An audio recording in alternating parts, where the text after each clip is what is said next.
If you want to see how I took our garage from this to this, then keep watching.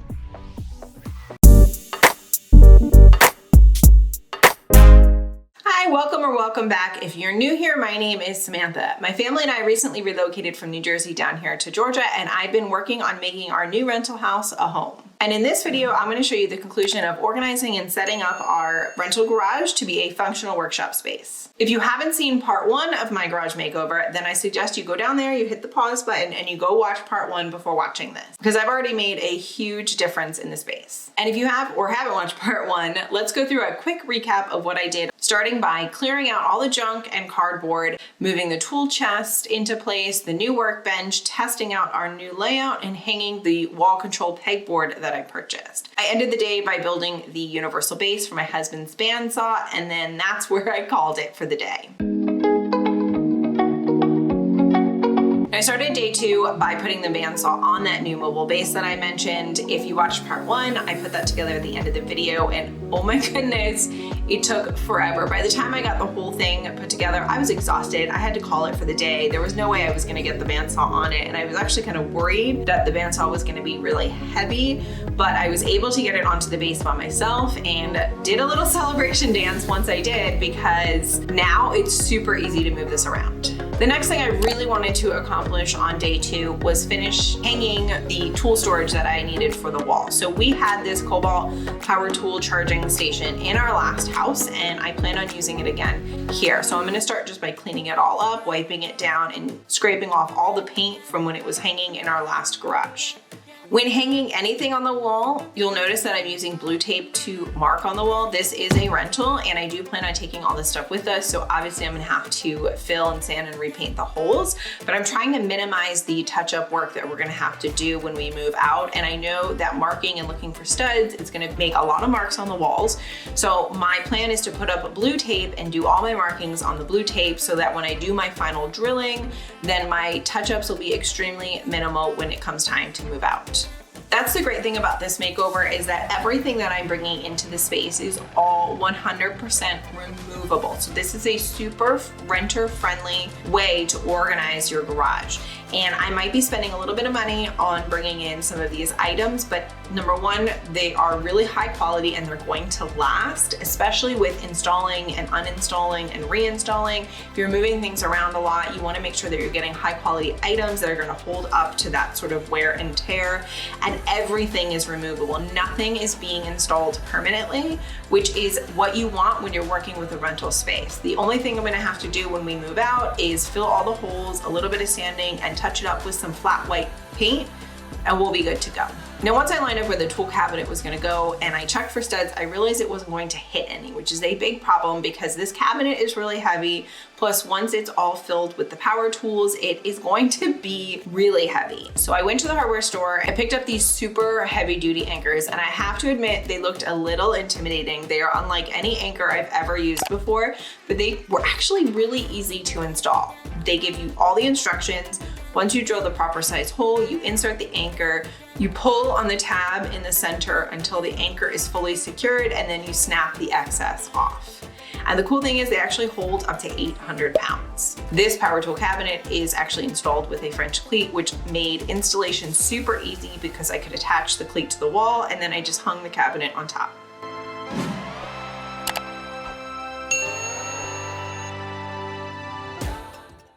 I spent the rest of day two really just organizing and sorting through boxes, unpacking as many of the power tools as I could, as many things on the pegboard as I could find, sorting through and throwing out stuff that we didn't need. You know, the garage was the last thing that we packed when we moved, so a lot of stuff in the end just got thrown in boxes, and I really needed to sort through and make sure I was very clear on exactly what we had in the space and what I was going to need to organize on the final day. So just a little bit of an update because we are nearing the end of day two. Got the tool chest hung up. Oh, yay! Awesome.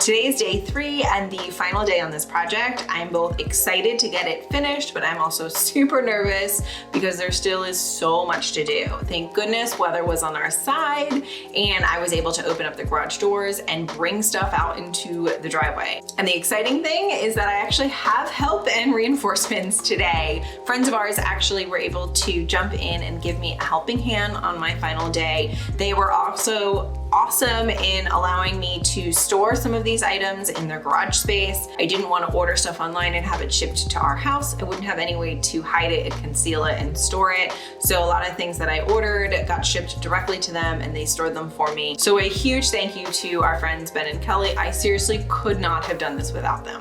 So the first step on the final day was to really bring out all of the boxes and empty as many things into our driveway as possible. I needed to clear the whole space so that we could get the last of the big cabinets and drawer systems into the garage and get everything organized on them. I have a large Husky steel storage cabinet coming in. I also have a Husky 5-drawer cabinet going in underneath the workbench, and I needed to make room to bring all of that stuff in. After bringing everything out into the driveway to make space to be able to work inside the garage, I was super excited to finally get started on hanging the wall-mounted shelves. So just to give you a little bit of an idea of the layout, I have 2 shelves that I purchased. One that is 2 foot by 4 foot long, and the other one that is 2 foot by 8 foot long. The 4 foot long one is going to be going up on the left wall, and the 8 foot long one is going up on the back wall. So we thought, let's start with the 4 foot one first. It's probably easier. We'll get the hang of it. We'll go through all the directions. So that we move on to the 8 foot shelf, it'll be a little bit easier. So the first things first, everything that I had moved into place on the left side wall actually needs to come out. The workbench, the tool chest, everything needs to come out of the way so that we can access the wall and hang the shelf easier. Now at this point I was really nervous because the way that these shelves work, they have to be mounted into studs in order to support the amount of weight that they can hold. So they can actually hold up to 600 pounds when they're installed correctly. But the key is to be able to drill them into studs. And because the shelves are not adjustable at all, I mean, it's exactly 4 feet, your stud placement needs to be a standard stud placement for it to work. So I was super nervous because I have no idea if the stud placement is correct. Let's see if we can just find some studs and see if we can get the correct spacing.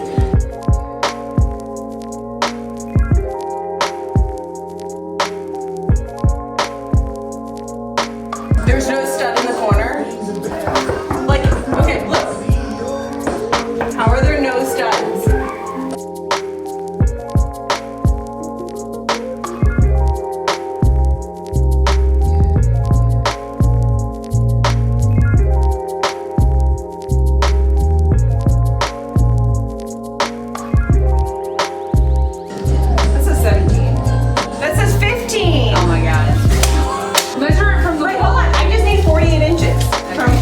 From one to another.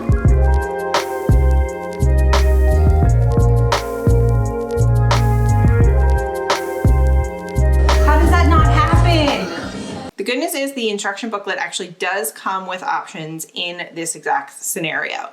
Since I have covered walls, there's drywall up there and there's no exposed studs, then what they actually recommended is hanging a ledger board. So I called up my friend Ben, we talked through everything. I wasn't sure exactly what kind of screws and hardware I would need. That meant a trip to the hardware store. Thankfully, our friend Ben was kind enough to go to the hardware store for us so that we were able to finish working on organizing and sorting through and getting things done. So he went and picked up all the wood and the lag screws and the washers and bolts and everything we were gonna need to be able to hang this properly.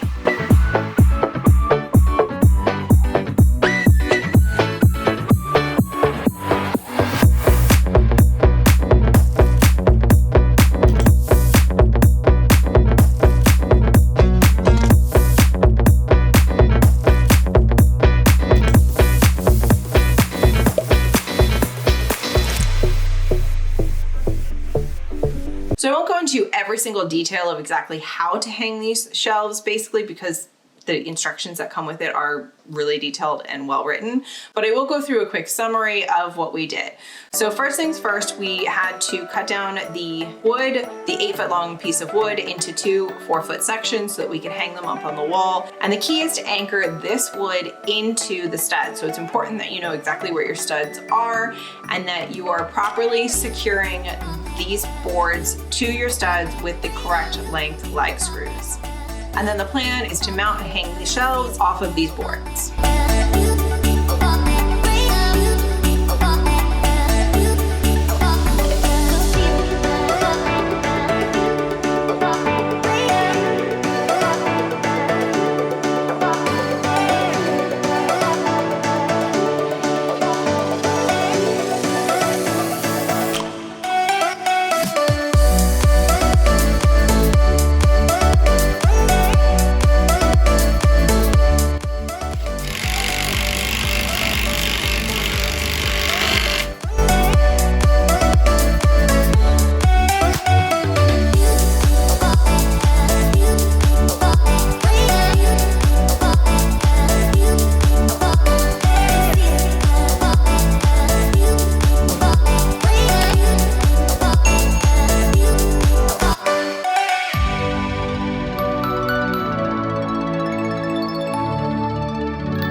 After mounting the wood to the walls, hanging the actual shelves, the installation process is exactly the same no matter what. We started by mounting the bottom bracket for the shelf on the bottom board.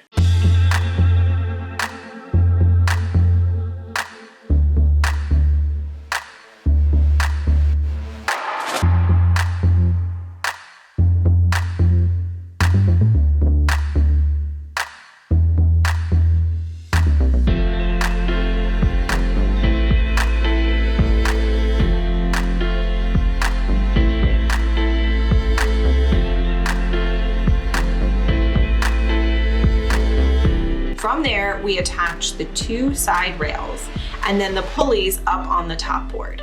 Now, the great thing about these shelves is these pulleys can actually be installed on the ceiling or the wall, depending on what your setup looks like. And they are adjustable.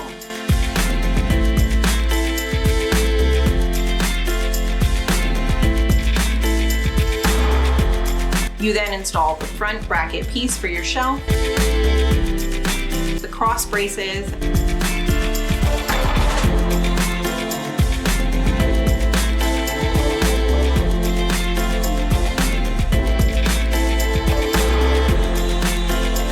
and the final step is putting the grates on top. Once we got this 4-foot shelf up, I was super excited. Number one, they look fantastic. They hold a lot of weight, and I could finally see the final vision of the garage coming together. Next was to install the 8-foot shelf, and this gets installed. All the steps are exactly the same as the 4-foot shelf.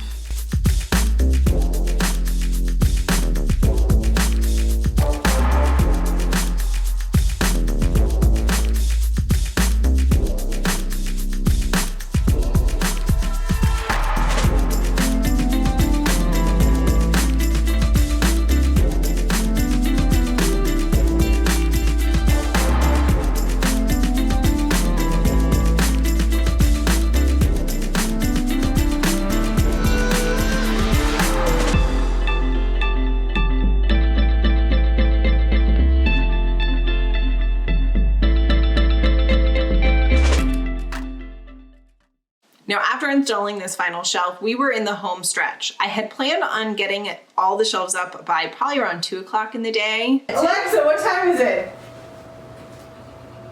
6:18. But as you can see, that is not what happened. It took way longer. The unexpected trip to the hardware store and hanging all the ledger boards before we can mount the shelves definitely set us back a bit. But the good news is now it's really just a matter of bringing everything back into the garage and getting it into its new home. Now, as I mentioned in part 1, I had pre-measured everything and planned out the whole space ahead of time. But until you actually get things into the space and you start installing things, you just don't know if it's gonna fit. And when we brought this Husky cabinet in, we were working on zero clearance between the Husky cabinet and the shelf. What ended up happening, because we had to install the ledger board, the shelf actually got installed about an inch or so lower than I originally thought it was going to, which gave us even less clearance between the shelf and the cabinet. We did end up fitting it in, but we did have to remove the feet from the cabinet in order to do so. Now I'm gonna take a pause here because you might be watching this thinking this probably cost her a fortune. All of these new name brand things going into the space to organize this garage. Show me the money. Derek, you better yell! Show me the money! But let me tell you, it was not.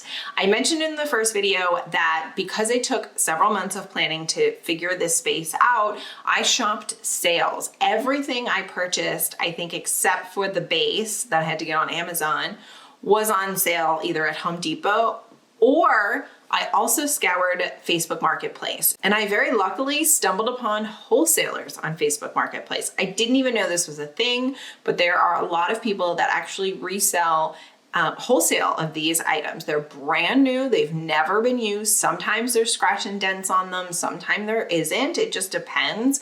But you can really snag some fantastic deals on these things. So besides the base, I didn't pay full price for anything. And it really made all of this possible. We also brought in our vintage Frigidaire refrigerator. Now, I actually got this refrigerator a few years ago from a past client. They were getting rid of it. It has moved around with us from house to house, and we do have plans on refurbishing it down the road. So for now, we're gonna put it in the left corner. I kept it on a dolly because it is going up against where our water heater is, and I wanted to be able to access the water heater if, God forbid, anything happened. So the great thing about this is it can roll in and out if we need to get access there. Because it's so late in the day, now it really is just a mad dash to get everything back in its place and bring in Adam for the final reveal.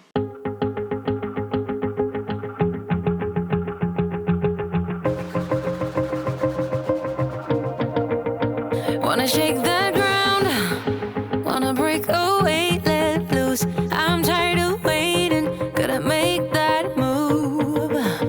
All the neon signs, now they shout to me and you to write our story. Wanna shape the new. Do you wanna come along with me? Come along with me. Do you wanna? And we ain't got nothing, gotta do something, get it right. Gonna keep on running, grab the fun and live it light. And tomorrow's far away, should I let the party fade? And we ain't got nothing, gotta do something, let us on tonight.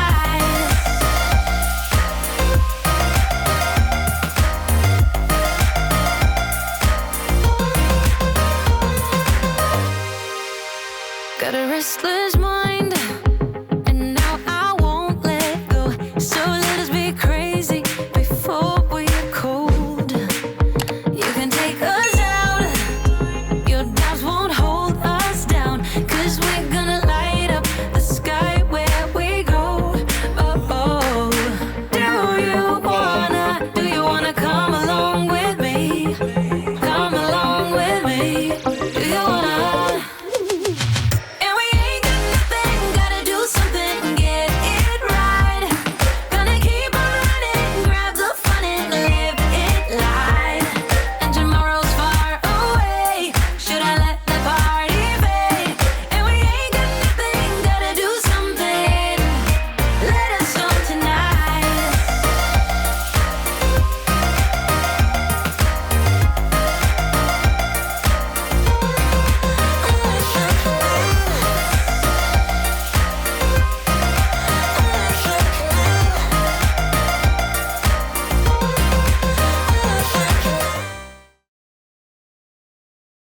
Three, two, one.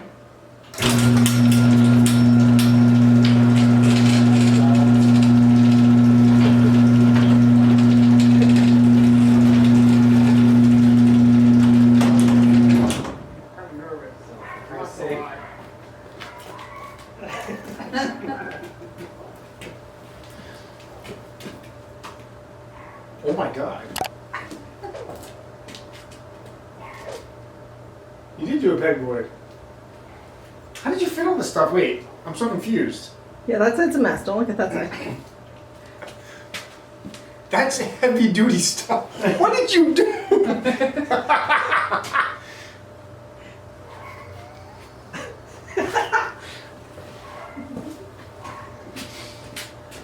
Are you surprised? Did you hang sconces on the wall? Did you do electrical? No. Didn't do anything. No. You did that? No, they're battery. I woke up with my hair sewed to the carpet. I couldn't be more surprised at it right now. Thank you. Do you like it? Yes, it's amazing.